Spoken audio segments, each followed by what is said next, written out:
దేవదూత అంటుంది, భయపడకండి తల్లి, భయపడకండి.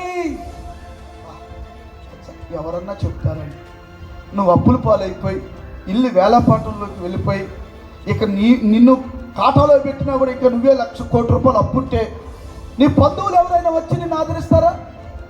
భయపడకరా నేనున్నాను అంటారా? అన్నట్టు అంటారు. కానీ ఇంటికి వెళ్ళిన భార్య గారు ఇంజక్షన్ ఇస్తుంది. అమ్మగారు ఇచ్చే ఇంజక్షన్ ఎలాగుంటుందంటే స్మూత్గా ఉంటుంది. అరే రాత్రి నేను వీరుణ్ణి సూర్యుని అన్నవాడు పొద్దున్నే వచ్చి, అరే భయపడకరా, సరే ఏదేమైనా మరి కష్టాలు వచ్చినప్పుడు మరి ఏదో తలతాకట్టు పెట్టుకోవాలి, ఆడ పొలమా అదో ఏదో. ఇదేంటండి నువ్వు రాత్రి చేస్తానన్నావు?